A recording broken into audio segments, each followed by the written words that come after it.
Continuação da leitura do livro de Gabriel Garcia Marques, A Incrível e Triste História de Cândida Erendira e Sua Avó Desalmada. É um livro de contos, então o conto dessa leitura vai ser A Última Viagem do Navio Fantasma.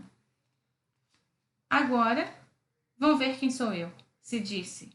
como seu novo vozeirão de homem, muitos anos depois de ter visto pela primeira vez o imenso transatlântico sem luzes e sem ruídos, que uma noite passou diante do povoado como um grande palácio desabitado, maior que todo o povoado e muito mais alto que a torre de sua igreja, e continuou navegando em trevas até a cidade colonial fortificada contra os bucaneiros do outro lado da baía, com seu antigo porto negreiro e o farol giratório, cujos lúgubres fachos de luz a cada 15 segundos transfiguravam o povoado num acampamento desbotado de caças fosforescentes e ruas de desertos vulcânicos. E embora ele fosse então menino, sem vozeirão de homem, mas com permissão da mãe para escutar, até bem tarde na praia, as harpas noturnas do vento, ainda podia recordar, como se o estivesse vendo, que o transatlântico desaparecia quando a luz do farol batia no seu casco e voltava a aparecer quando a luz acabava de passar, de modo que era um navio intermitente que ia aparecendo, desaparecendo, até a entrada da baía, procurando com tateios de sonâmbulo as boias que assinalavam o canal do porto, até que algo pareceu falhar em suas agulhas de orientação, porque derivou para os escolhos, tropeçou, quebrou-se em pedaços e afundou sem nenhum ruído, se bem que semelhante encontrão com os recifes era para produzir um fragor de ferros e uma explosão de máquinas de gelar de pavor os dragões mais adormecidos da selva pré-histórica, que começava nas últimas ruas da cidade e terminava do outro lado do mundo, de tal modo que ele mesmo acreditou que era um sonho, principalmente no dia seguinte, quando viu o radiante aquário da baía, a desordem de cores das barracas dos negros das colinas do porto, as escunas dos contrabandistas das Guianas recebendo seu carregamento de papagaios preparados com o bucho cheio de diamantes, pensou. Adormeci contando as estrelas e sonhei com esse navio enorme. Claro, ficou tão convencido que não contou nada a ninguém, nem voltou a se lembrar da visão até a mesma noite do março seguinte, quando andava procurando nuvens de delfins no mar. E o que encontrou? Foi o transatlântico fantástico, sombrio, intermitente, com o mesmo destino errado da primeira vez. Só que então ele estava tão certo de estar acordado que correu para contar à mãe. E ela passou 3 semanas gemendo de desilusão, porque seu miolo está apodrecendo de tanto remar contra a corrente, dormindo de dia e vagabundeando da noite, como gente de má vida. E como teve que ir à cidade por esses dias à procura de algo cômodo para sentar-se e pensar no marido morto, pois se gastavam as molas de sua cadeira de balanço em 11 anos de viuvez, aproveitou a ocasião para pedir ao homem do bote que fosse pelos recifes, de modo que o filho pudesse ver o que de fato viu na vitrina do mar. Os amores das arraias, nas primaveras de esponjas, os capatões rosados e as corvinas azuis mergulhando nos poços das águas mais tépida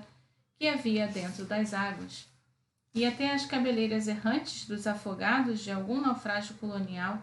mas nem sinal de transatlânticos afundados, nem droga de menino bobo, e, entretanto, ele continuou tão teimoso que a mãe prometeu acompanhá-lo na vigília do próximo março. Certo, sem saber, já que a única certeza que havia do seu futuro era uma poltrona do tempo do Francis Drake, que comprou num leilão de turcos e na qual sentou para descansar naquela mesma noite, suspirando, meu pobre Holofernes, se visse o bem que se pensa em você sobre esses abrigos de veludo e com estes brocados de catafalco de rainha. Mas, quanto mais evoca o marido morto, mais borbulhava e se tornava escuro o sangue do coração, como se em vez de estar sentada estivesse correndo encharcada de calafrios e com a respiração cheia de terra, até que ele voltou de madrugada e a encontrou morta na poltrona, ainda quente, mas já meio apodrecida como os guisados de cobra. O mesmo que aconteceu depois a outras 4 senhoras, antes que atirassem ao mar a poltrona assassina, muito longe, onde não fizesse mal a ninguém, pois a usaram tanto através dos séculos que se gastara a sua faculdade de produzir repouso, de modo que ele teve de acostumar-se à miserável rotina de órfão, apontado por todos como o filho da viúva que levou ao povoado o trono da desgraça, vivendo não tanto de qualidade pública como de peixe que roubava dos botes. Enquanto a voz se tornava de bramante, e não lembrava mais de suas visões de antanho. Até outra noite de março, em que olhou por casualidade o mar, e logo minha mãe ali está, a descomunal baleia de amianto, a besta barriguda, venham vê-la, gritava enlouquecido. Venham vê-la promovendo tal alvoroço de latidos de cães e pânico de mulheres que até os homens mais velhos se lembraram dos espantos de seus bisavós e se meteram debaixo da cama, acreditando que o pirata William Dampier voltara. Mas os que saíram à rua não se deram ao trabalho de ver o aparelho inverossímil que naquele instante voltava a perder o Oriente e se destruía num desastre anual, senão que o acertaram com força e o deixaram tão quebrado que foi então quando ele disse, babando de raiva: agora vão ver quem sou eu, mas evitou de partilhar com quem quer que fosse sua determinação e passou o ano inteiro com a ideia fixa: agora vão ver quem sou eu, esperando que fosse outra vez a véspera das aparições para fazer o que fez. Pronto, roubou um bote, atravessou a baía e passou a tarde esperando por sua grande hora nas quebradas do Porto Negreiro, entre a geleia humana do Caribe, mas tão absorto em sua aventura que não se deteve, como sempre,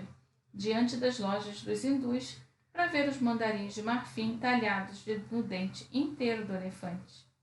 Nem caçoou dos negros holandeses em suas cadeiras de rodas, nem se assustou, como nas outras vezes, com os malaios de pele de cobra, que haviam dado volta ao mundo seduzidos pela quimera de um restaurante secreto, onde vendiam filé de brasileiras grelhado. Por que não percebeu coisa alguma até que a noite não desabou sobre ele como todo o peso das estrelas e a selva exalou uma fragrância doce de gardênias e salamandras apodrecidas, e já estavam ele remando num bote roubado, rumo à entrada da baía, com a lanterna apagada para não chamar a atenção dos policiais da guarda, fantasiado a cada 15 segundos pela azada verde do farol, e outra vez tornado humano pela escuridão, sabendo que andava perto das boias que indicavam o canal do porto, não só porque via cada vez mais intenso seu fulgor opressivo, senão também porque a respiração da água ficava difícil, e assim remava tão ensimesmado que não soube de onde chegou, e de súbito um pavoroso bafo de tubarão, nem porque a noite se fez densa, como se as estrelas tivessem morrido de repente, e era porque o transatlântico estava ali, com todo o seu inconcebível tamanho, maior que qualquer outra coisa grande do mundo, e mais escuro que qualquer outra coisa escura da terra, ou da água, 300.000 toneladas, cheirando a tubarão, passando tão perto do bote que ele podia ver as costuras do precipício de aço, sem uma só luz nos infinitos olhos de boi, sem um suspiro nas máquinas, sem uma alma e levando consigo seu próprio âmbito de silêncio, seu próprio céu vazio, seu próprio ar morto, seu tempo parado, seu mar errante no qual flutuava um mundo inteiro de animais afogados, e imediatamente tudo aquilo desapareceu com a força da luz do farol, e por um instante voltou a ser o Caribe diáfano à noite de março, o ar cotidiano dos pelicanos, de modo que ele ficou só entre as boias, sem saber o que fazer, perguntando-se assombrado se de verdade não estaria sonhando acordado. Não só agora, como também nas outras vezes, mas mal acabava de se perguntar quando o sopro do mistério foi apagando as boias, da primeira à última, assim que, quando a claridade do farol passou, o transatlântico voltou a aparecer e já tinha as bússolas desorientadas, talvez sem saber sequer em que lugar do mar ou do oceano se encontrava, buscando às tontas o canal invisível. Mas em realidade, derivando para os escolhos, até que ele teve a desagradável revelação de que aquele transtorno das boias era a última chave do encantamento. E acendeu a lanterna do bote, uma mínima luzinha vermelha que não tinha por que assustar ninguém nos minaretes da guarda, mas que devia ser para o piloto como um sol oriental, porque graças a ela o transatlântico corrigiu seu horizonte e entrou pela porta do grande canal, numa manobra de ressurreição feliz, e então todas as suas luzes se acenderam ao mesmo tempo. As caldeiras voltaram a se resfolejar. Acenderam-se as estrelas do seu céu, e os cadáveres dos animais foram ao fundo.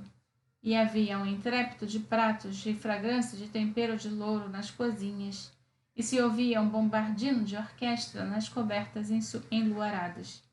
e o tum-tum das artérias dos enamorados de alto mar na penumbra dos camarotes.